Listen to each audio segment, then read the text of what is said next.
speak, prosody rate equals 90%. Ivan the Terrible, the Russian Tsar who plunged his kingdom into terror. Can you imagine the madness of a king capable of murdering his own children? Discover the truth behind this shocking story. Subscribe and turn on the bell so you don't miss a thing. We are talking about Ivan IV, the Tsar who will take your breath away. Was he a military genius, a ruler capable of expanding the Russian Empire like no one before? Or was he a mad tyrant, a monster who plunged his people into terror and bloodshed? The answer, as you will see, is much more complex than you imagine. A mixture of light and darkness that defines his legacy to this day. His ascension to the throne at the age of 3 already gives you an idea of the turbulent environment he lived in. Political instability and power struggles marked his childhood, forging a strong but also volatile character. Imagine the pressure, the loneliness, the weight of a crown too big for such a young head. How do you imagine all this affected his development? As he grew older, Ivan IV became a brilliant military leader, expanding Russia's borders and facing powerful enemies. His military victories fueled his ambition, but also his paranoia.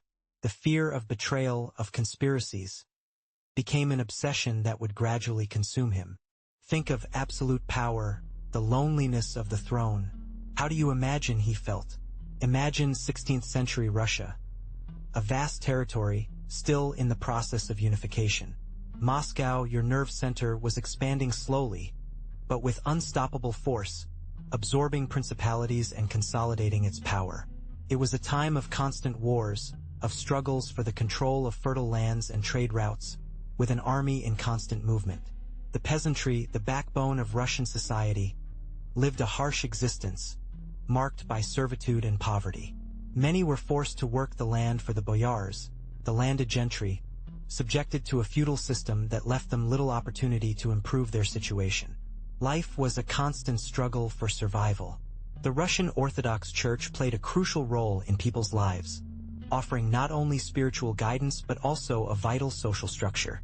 Monasteries were centers of learning and power, influencing politics and culture.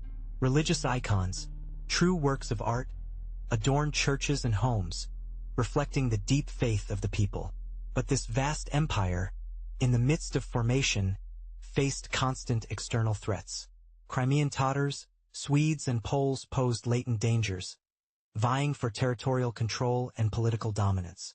Russian expansion required a powerful military force and decisive leadership, qualities that Ivan IV, in his rise to power, seemed to possess in abundance, although his reign would be marked by tragedy. But let us return to Ivan. He was born in 1530, in the midst of the intrigues of the Muscovite court. His childhood was marked by violence and instability, witnessing the power struggles among the boyars, the Russian nobility. His father, Vasily III, died when he was barely 3 years old, leaving the throne to a vulnerable child in a sea of ambitions. His childhood was hell. The regency of his mother, Elena Glinskaya, tried to maintain control, but it was a short and turbulent reign, full of conspiracies and assassinations. The boyars fought for power, using young Ivan as a piece in their deadly game. Imagine the pressure, the constant fear. At the age of 8, Ivan was already the Grand Prince of Moscow, but in practice, he was at the mercy of the boyars. He suffered constant humiliation and threats. Real power was not in his hands, but in the hands of those around him, manipulating his life and his future. The crown, a weight too heavy for his small shoulders. However, as he grew up, Ivan learned the rules of the game. He observed, analyzed, and forged his own personality, a mixture of intelligence, paranoia, and a thirst for power that consumed him. In his youth, the man who would become the terror of Russia was already in the making. But the brutality of his childhood did not completely define Ivan. At 16, he married Anastasia Romanovna, a woman of incomparable beauty, belonging to an influential family but not so powerful as to threaten his reign. Anastasia came from a more stable and cultured environment than the one Ivan had known, and her influence on him was immediate and profound.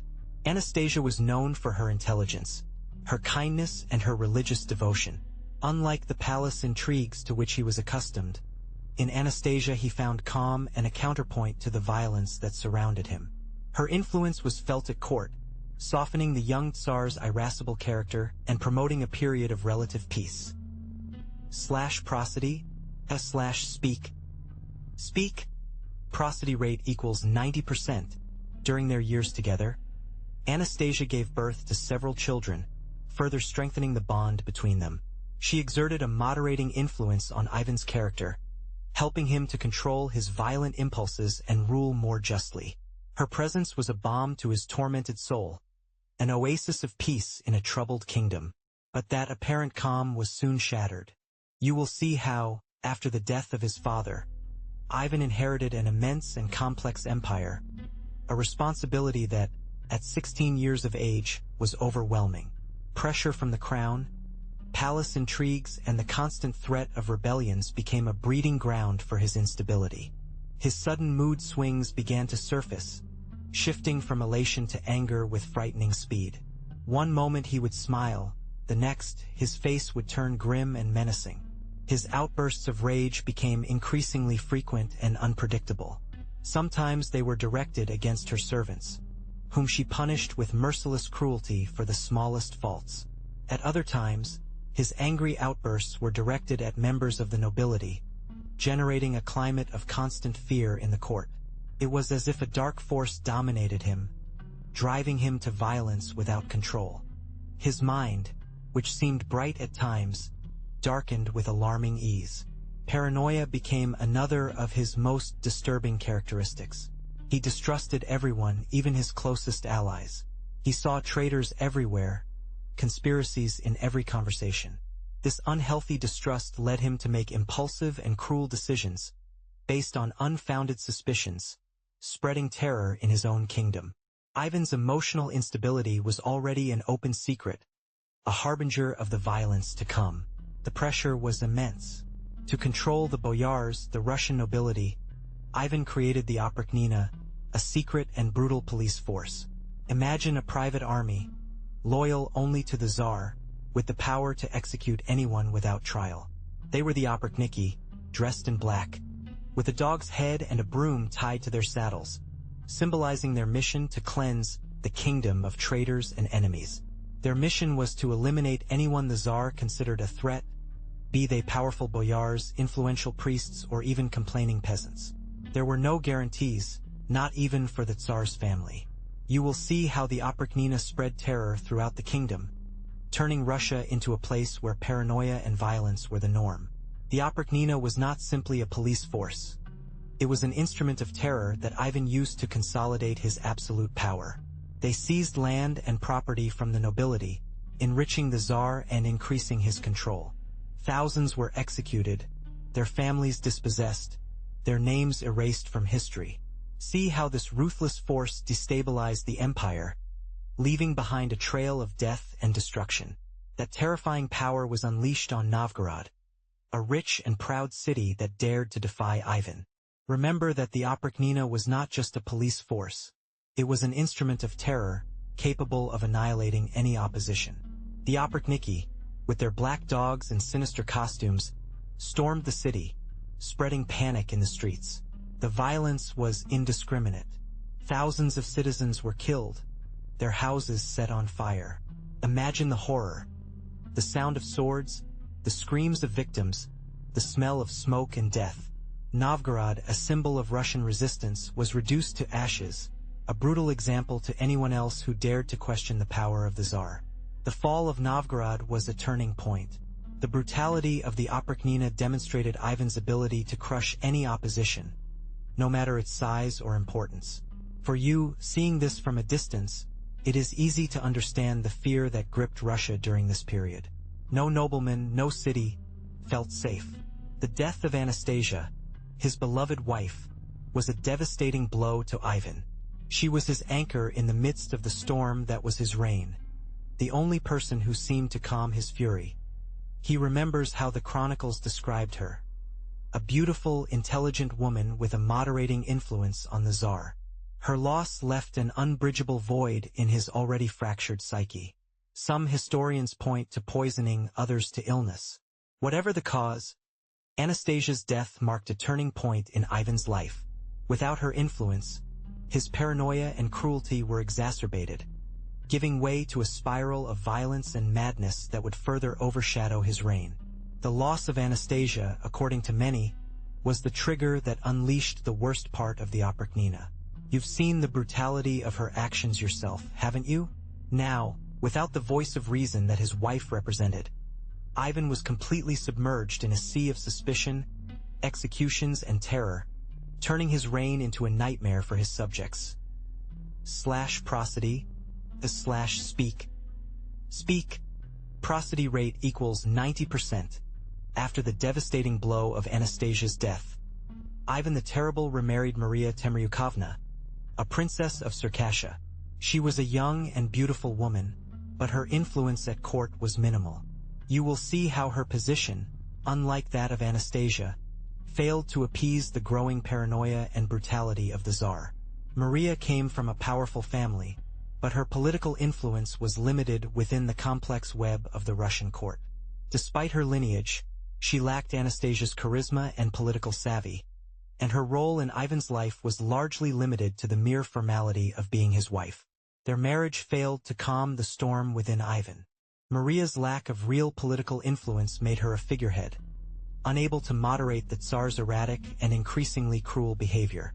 You will understand that her presence was but a silent echo in the palace. But happiness with Maria was short-lived. After several years of marriage, the longed-for heir finally arrived. Ivan, a child who awakened hopes of stability in the kingdom. You could imagine the initial joy at court, the celebration for the birth of a new Tsar, a future heir to the throne of all the Russias. But the joy, like so much in the life of Ivan the Terrible, turned out to be fleeting. Years later, another son, Dmitri, arrived. The arrival of a second heir seemed to consolidate the succession, offering an image of a united and strong royal family. But the reality was much more complex, much darker than it seemed at first glance. The shadow of Ivan's madness loomed over them, over the future of the empire. The arrival of these two heirs, Ivan and Dmitri, did not bring the peace that was expected. On the contrary, it sowed the seeds of new disputes and power struggles within the court. Every birth, every event related to them, became a new chapter in the history of the paranoia and violence of Ivan the Terrible's reign. What would happen to these children in the future? The answer, as you will see, was terrible. But the joy for Ivan was quickly eclipsed by the shadows of suspicion. You know that the reign of Ivan the Terrible was marked by violence and instability. In that atmosphere, any murmur, any averted glance, could be interpreted as a threat to his power. Paranoia became his faithful companion, feeding his deepest fears. The court became an invisible battlefield, where every noble struggled to maintain his position, weaving alliances and hatching conspiracies. Ivan, ever vigilant, saw enemies everywhere. Even his own relatives, his closest confidants, were viewed with suspicion. Loyalty was becoming a blurred concept, replaced by suspicion and fear. Every action, every word was meticulously analyzed by the monarch. Was it a show of genuine loyalty or a ploy to overthrow him? Ivan's paranoia consumed him, making him increasingly cruel and unpredictable. The line between reality and fantasy was blurring, fueling a cycle of violence and mistrust that would wipe out his own family.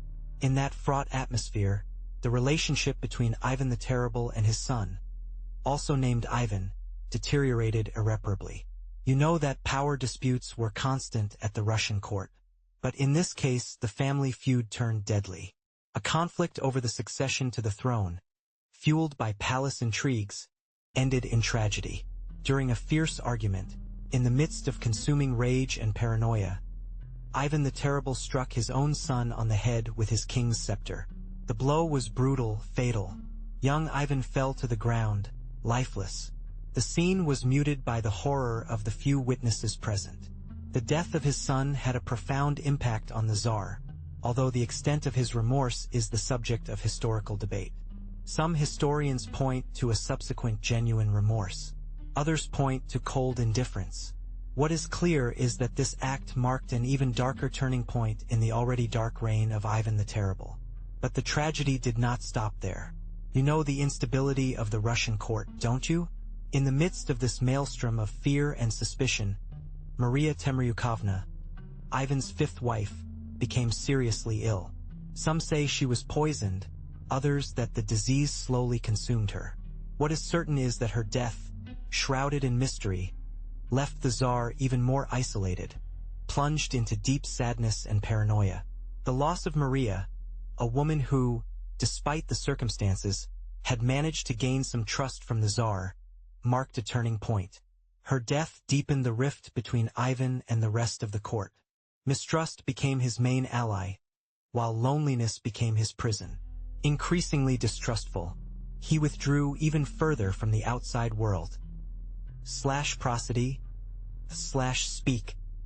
Speak. Prosody rate equals 90%.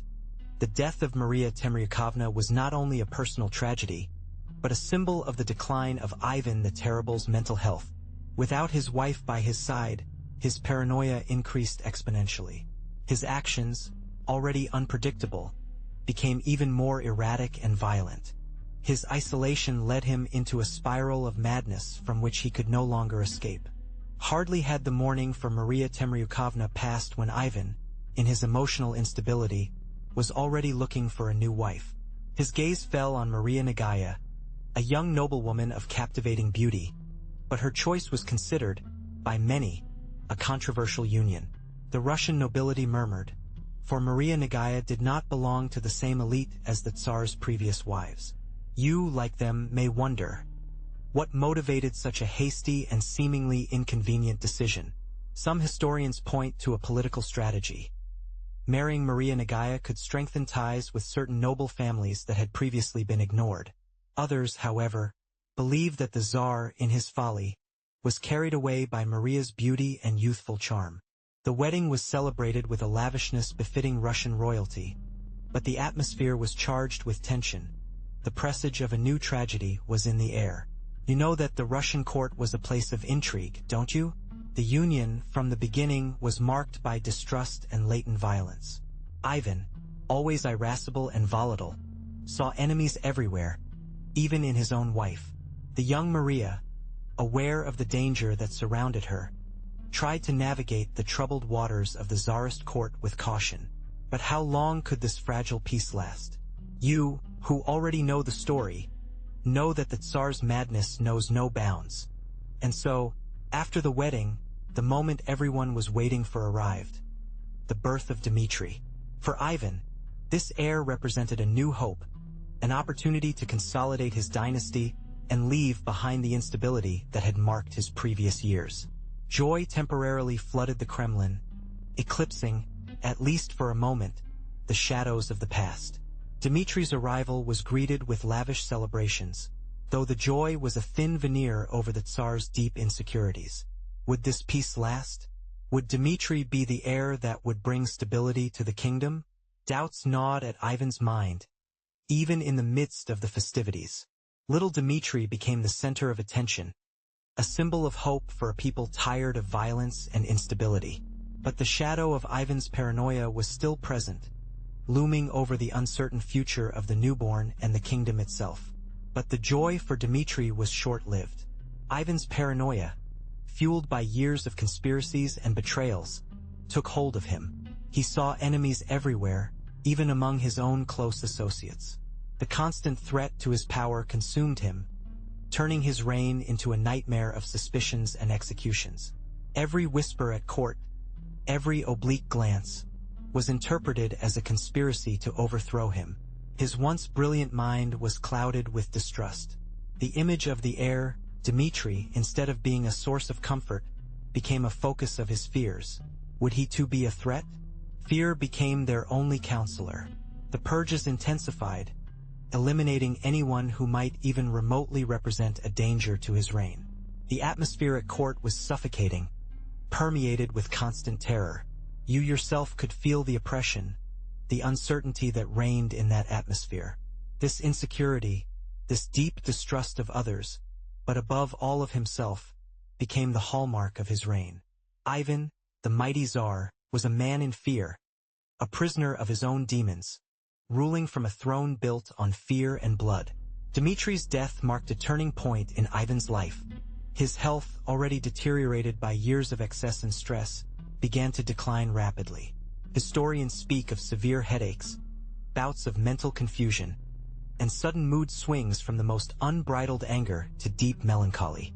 You can imagine him plunged into a growing darkness, increasingly disconnected from reality. His paranoia intensified, turning into hallucinations. He saw shadows and enemies where there were none, conspiratorial whispers in every conversation. The weight of the crown, the guilt over the death of his son, and the constant strain of power consumed him. His mind, once sharp and strategic, was fragmenting, unable to discern truth from fiction.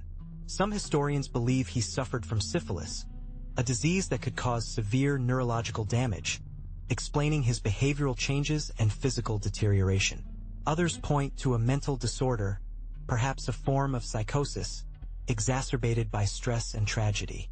Whatever the cause, Ivan's transformation was dramatic, from a powerful ruler to a man consumed by illness and madness. Prosody, speak. Speak. Prosody rate equals 90%. Severe headaches and hallucinations intensified. Ivan, increasingly paranoid, saw enemies everywhere, even among those close to him. The death of Dmitri, his son and heir, was not a simple accident according to many, but the result of a violent family feud, a tragedy that sealed the fate of the dynasty. Imagine the tension at court, the uncertainty about the future, the latent terror in the heart of every nobleman. For you, it is hard to imagine Ivan's suffering, the guilt that surely gnawed at him.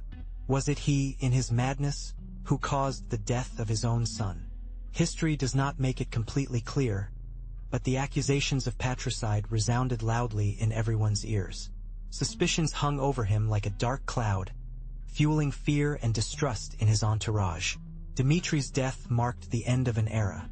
The heir to the throne, the young man who promised a new hope for Russia, had fallen victim to circumstances. His death plunged the court into chaos, accentuating Ivan's mental decline and casting a long shadow over the future of his kingdom.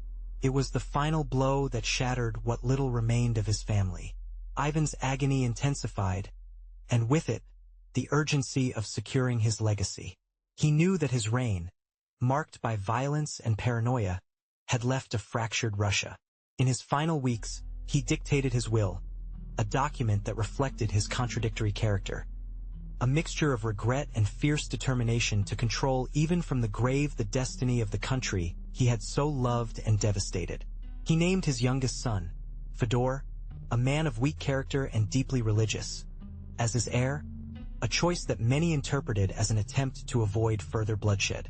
However, the appointment of Boris Godunov, his son-in-law, as regent, hinted at a more complex and, to some, dangerous strategy. The influence of Godunov, an ambitious and shrewd man, would become a key factor in Russia's uncertain future. His will, more than a simple transfer of power, was a desperate attempt to control Russia's future, even in death. He attempted to legislate peace, but the seed of discord was sown. The complexity of the document, the ambiguities and omissions, left the door open to interpretation and the power struggle that would inevitably follow his passing.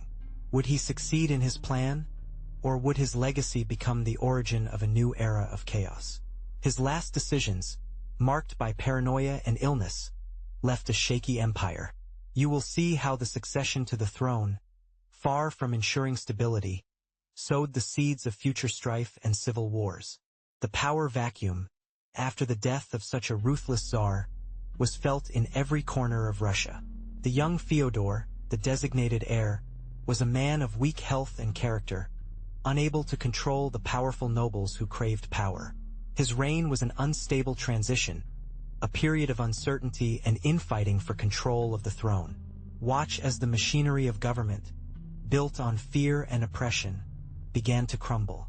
Ivan's legacy was not only one of territorial conquests, but also of profound political and social instability.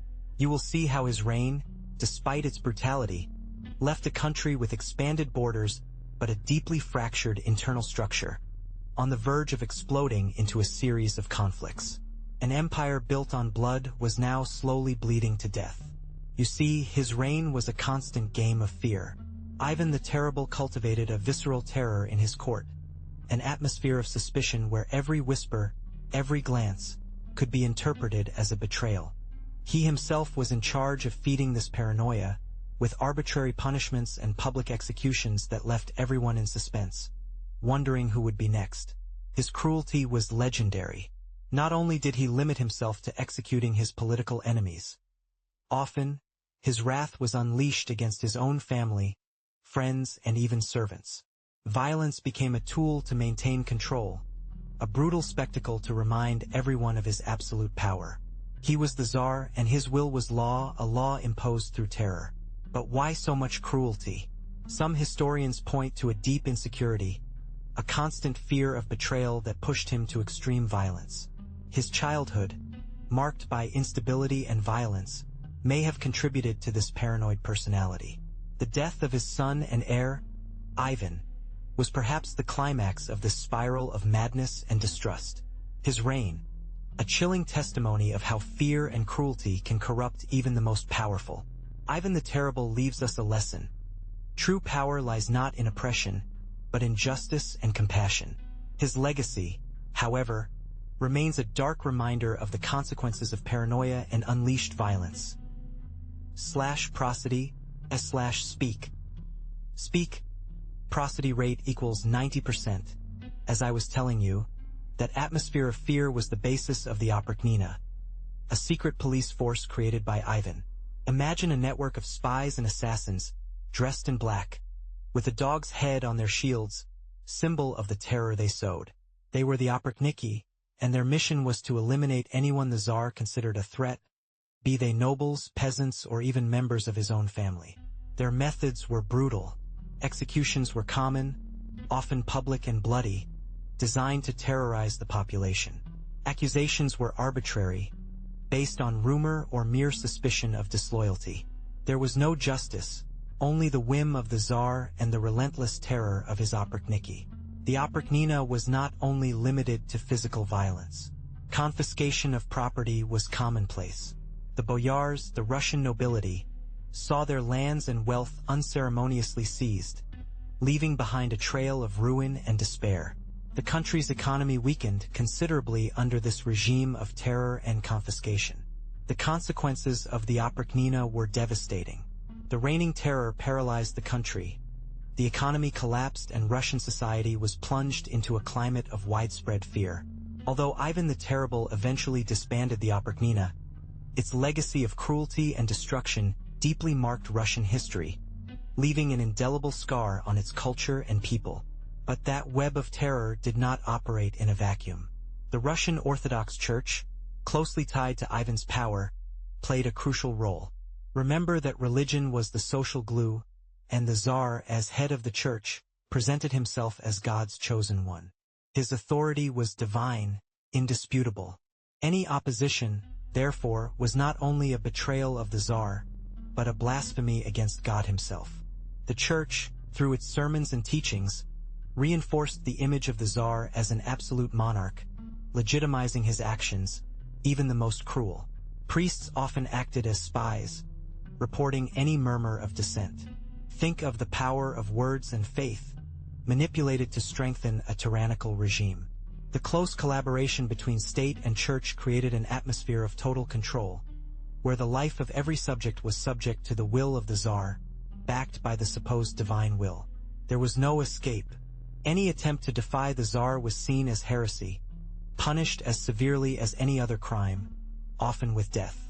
But Ivan's power was not limited to internal repression. His ambition extended to the surrounding lands. Think of the vast territory that encompassed Russia at the time, a patchwork of principalities and kingdoms, some loyal, some rebellious.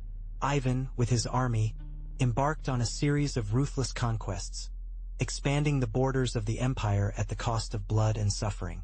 The conquest of Kazan in 1552 was a crucial milestone.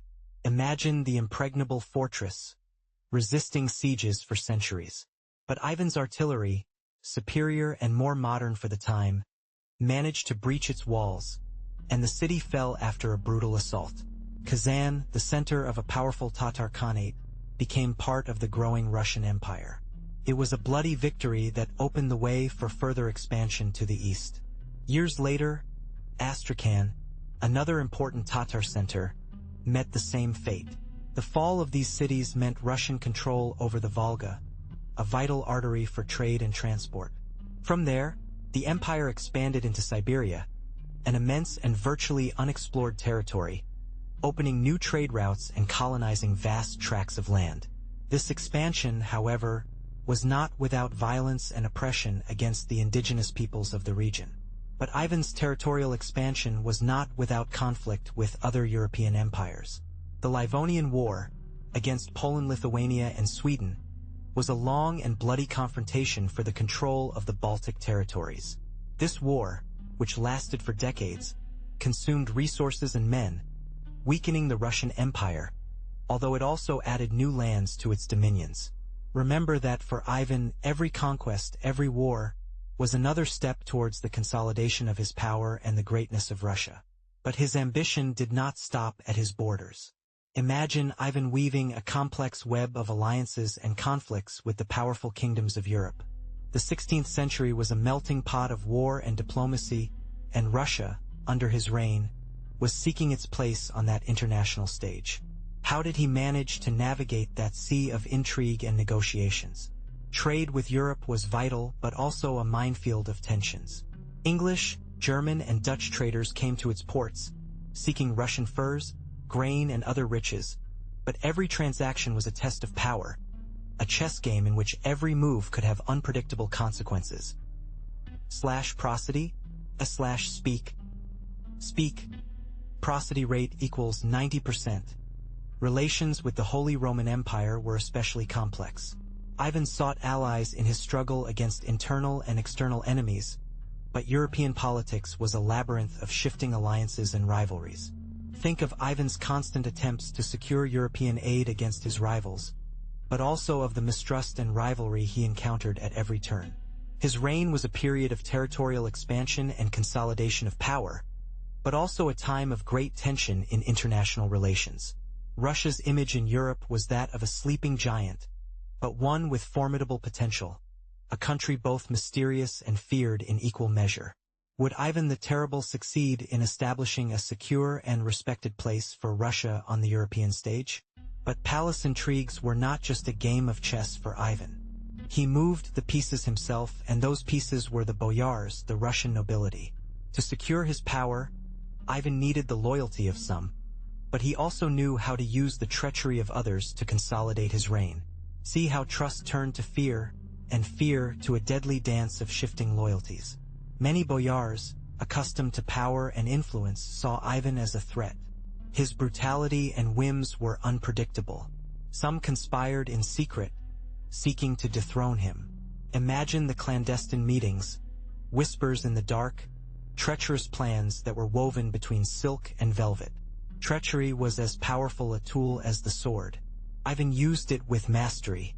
Those who dared to defy him or simply disillusioned him were eliminated as coldly as he played chess. His punishments were brutal, a clear message to anyone who dared to doubt his absolute power. But loyalty also had its price.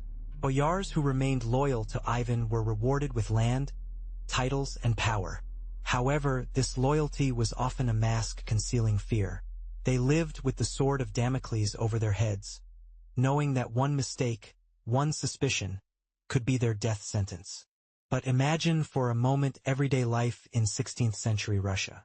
You, a simple peasant, wake up with the sun, the cold penetrating to your bones. The work in the fields is hard, arduous, with endless days cultivating wheat or barley, under the watchful eye of the feudal lords. Your tools are simple, your clothes are rough. Life is a constant struggle for survival. In the cities, the picture is slightly different, but not much better. Merchants traded in the squares, their wares displayed in the open air, while craftsmen worked in their workshops, the smell of wood and metal filling the air. Urban life was bustling, with a mixture of opulence in the mansions of the boyars and extreme poverty in the slums. Religion was the center of life for most.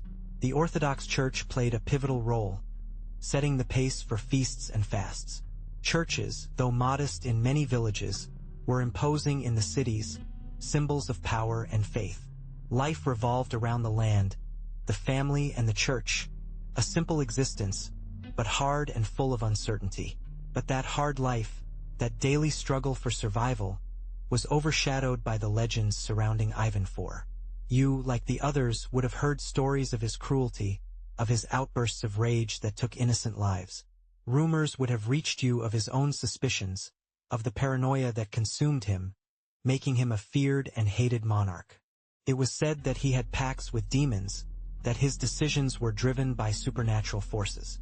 You imagined, perhaps, Ivan surrounded by sorcerers and sorceresses, whispering incantations in a dark Kremlin. The figure of the Tsar became a mixture of absolute power and terrifying mystery, a dark legend passed down from generation to generation. And you, anonymous peasant, felt that fear, that mixture of fascination and terror towards a man who seemed to defy the very laws of God and nature. His name, Ivan the Terrible, echoed in every corner of the vast empire, a warning, a curse, a legend that intertwined with the harsh reality of your existence. But what do the chronicles say? You may wonder how we can know with certainty what really happened. The truth is that there is no single version, and therein lies part of the mystery. The chroniclers of the time, some close to the court and others more distant, left us their testimonies, written with the pen impregnated with their own experiences and perspectives. Some portray him as a ruthless ruler, others as a strong leader, albeit with a complex personality. Imagine these men, sitting at their desks, ink staining their fingers as they attempt to capture the turbulent reality of Ivan's reign. Their accounts, often contradictory, force us to analyze every word, every detail, to try to reconstruct the truth between the lines. Were they direct witnesses to his atrocities? Or did they merely collect rumors and speculation? Prosody. Speak. Speak. Prosody rate equals 90%. It is crucial to understand that their writings are not objective.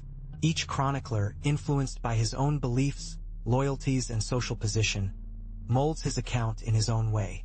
Some, close to the Tsar, may have softened certain aspects of his personality, while others, perhaps opponents, may have exaggerated his cruelty in order to discredit him.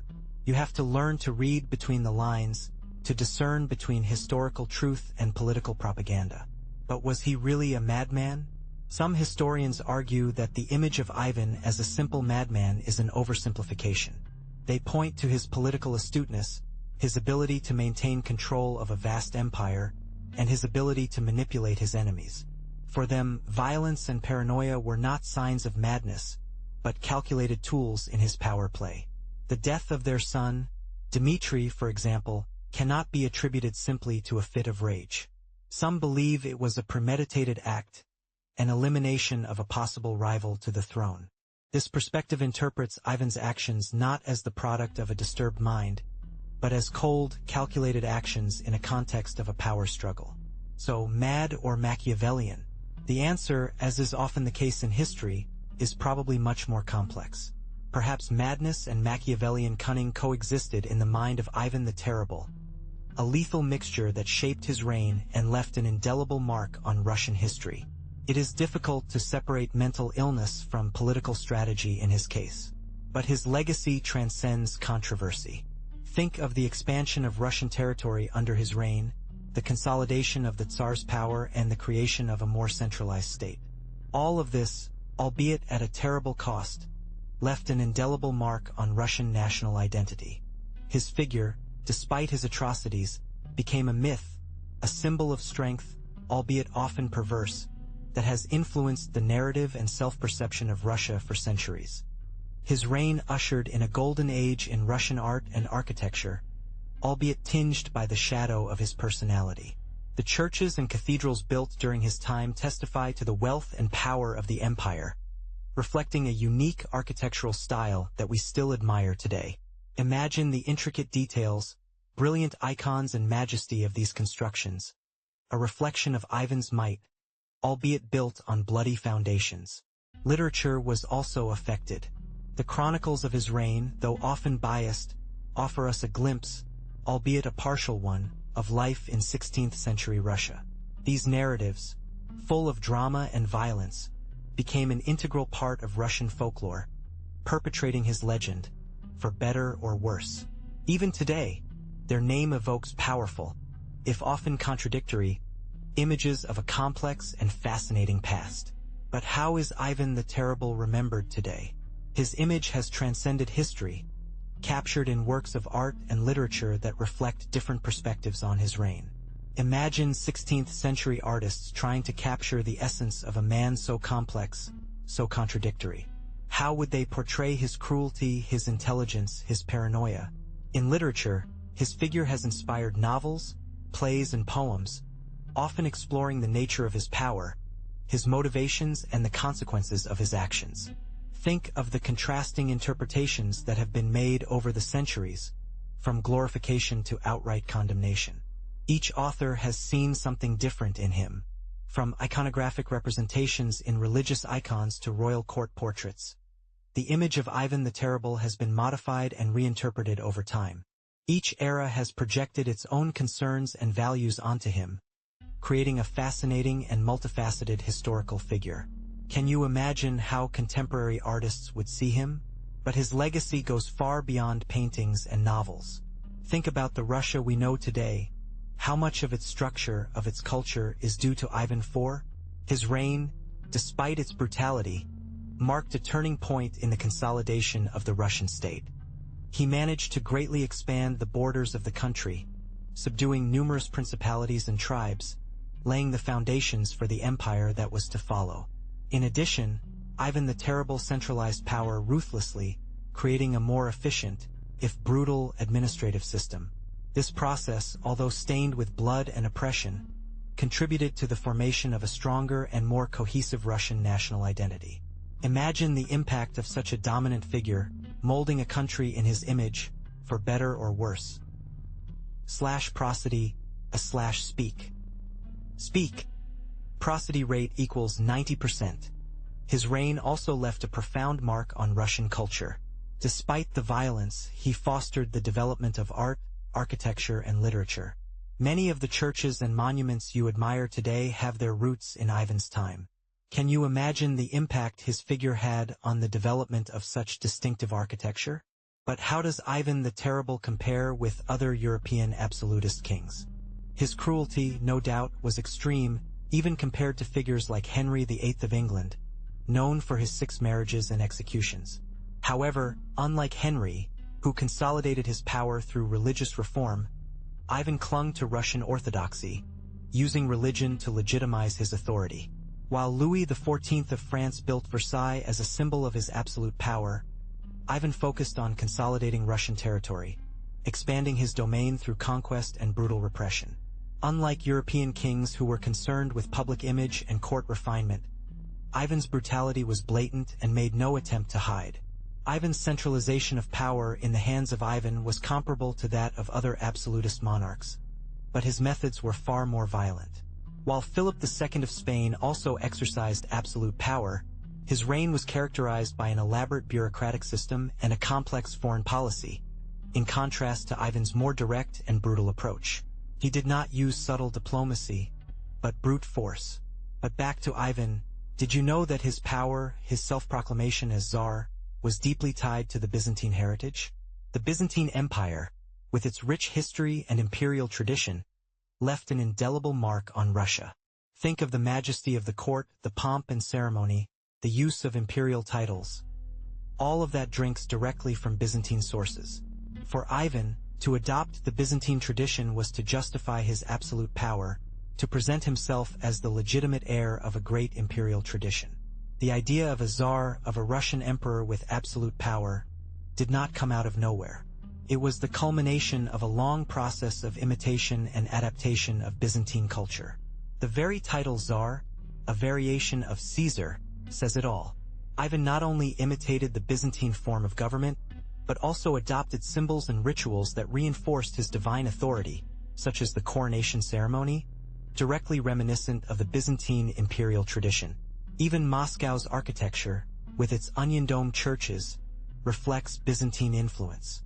These churches, with their bright colors and imposing forms, served not only as places of worship, but also as symbols of the Tsar's power. They were a visual way of connecting the Tsar to the great Byzantine imperial tradition, legitimizing his rule and displaying his power through the grandeur of his buildings. Everything was carefully orchestrated to convey an image of absolute and unwavering power. But the Orthodox Church was not just a passive bystander in Ivan's reign. Imagine the opulence of the churches, the glittering icons, the power of the metropolitans. They legitimized his reign, blessing his conquests and wars, offering a cloak of sanctity to such a brutal man. The church became a fundamental pillar of his rule, although at times the relationship was complex. Ivan, for all his cruelty, used religion to consolidate his power. Think of the religious processions, the lavish rituals, the construction of churches. A whole display of might that reinforced his image as God's chosen Tsar. But how sincere was his faith, or was it just another political tool? The church, for its part, benefited greatly from royal patronage. It received land, wealth, and great political power. However, Ivan's interference in ecclesiastical affairs was constant, even appointing and dismissing metropolitans at will.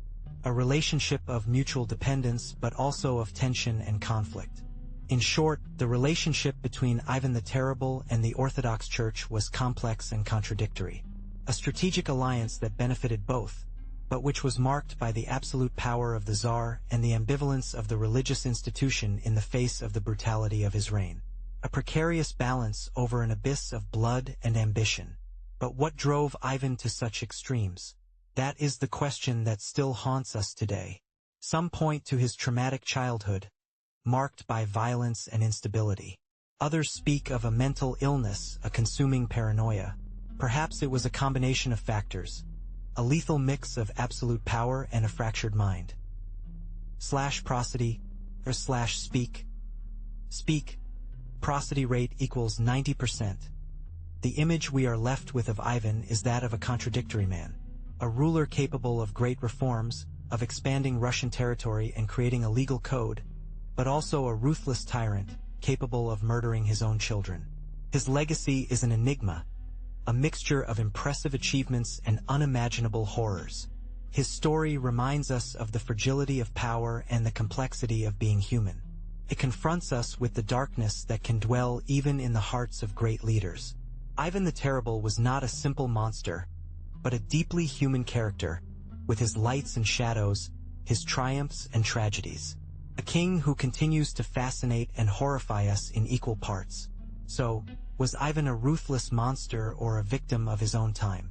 That is a complex question with no easy answers. Many paint him as a mad tyrant, responsible for the deaths of thousands. But how much of that is true and how much is legend, exaggerated by history or by his enemies? For example, the story of the death of his son, Ivan, is a good example. It is said that he struck him in an argument, causing his death. But was it a premeditated act of murder or a tragic accident in a moment of uncontrollable anger? Historical sources are contradictory, which fuels the legend. Another common myth is that of his paranoia and systematic brutality. True, he was a cruel ruler, but was he as ruthless as history paints him?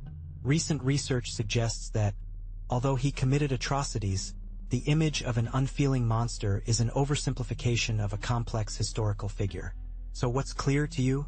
Ivan the Terrible was a powerful king, a deeply complex man, with his lights and shadows. What is certain is that his reign left an indelible mark on Russian history, a history full of mystery, violence, and questions without definitive answers. I hope you enjoyed this video about Ivan the Terrible. If you liked it, like it and subscribe for more stories. What do you think about his reign? Leave it in the comments. /prosody, /speak,